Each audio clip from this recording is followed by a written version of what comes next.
Hello everybody, it's Tech Tipster here, and today I'm going to answer the question, does the new Raspberry Pi 3 need a heatsink? If you have been following the Pi 3, you'd probably have seen posts on how hot this processor on the Pi 3 gets compared to previous models. So I decided I'll do a few tests of my own and see what temperatures my unit gets to, determine whether or not the CPU is throttled at these high temps, and what effect the installation of a cheap heatsink has on the unit. What I have set up to the bottom right is my Pi 3 unheat synced at the moment with a temperature probe measuring ambient temperature in degrees Celsius. On my screen to the left, I have a PuTTY session open running a temperature and clock frequency script, which displays temp in Celsius, Fahrenheit, and current CPU frequency. And in the background we have RetroPie booted up, ready for Quake 3 Arena to be loaded as my stress tester of choice. I heard Quake 3 really puts the CPU to the test, and comparing it to running a Dreamcast or PSP emulator, this is definitely true. One other point of note is that I'm pushing my Pi as far as it will go with an overclock to 1.35 gig. On screen you can see my config.txt file with the settings highlighted. If you do want to do this to your own Pi, please do so at your own risk. I haven't had any troubles, but every Pi is different. So now let's start with the Pi sitting idle just after boot.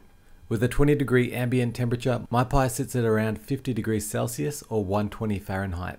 Once we load up Quake 3 though, things start to change. Navigating through the menu, we climb up closer to 60 degrees Celsius or 135 Fahrenheit. And then loading up the game, the temps rise again. After almost a minute, we have gone from 60 to 70 degrees Celsius. And then at around 3 to 4 minutes later, we're nudging close to 80 degrees Celsius or 172 Fahrenheit. At this point I left the game running for a while to see if temps would rise, but they held pretty steady and the Pi was running like a champ. So now that we've maxed out at almost 80 degrees, let's see if we can bring these temps down. The first thing we're going to try is a finger. I noticed while I was playing around that when I brushed the chip with my hand, the temperature would drop. Trying that out a bit further, I saw almost 15 to 20 degree drops when holding a finger on the chip. Now, like I said before, the Pi does almost hit 80 degrees, so I recommend using somebody else's finger if you want to try this for any extended period of time. Feel free to try this out with various other body parts, and make sure you report back with your findings in the comments below. Now, let's fit our heatsink. While I fit this on screen, I should mention that I bought the cheapest, nastiest heatsink I could find on eBay.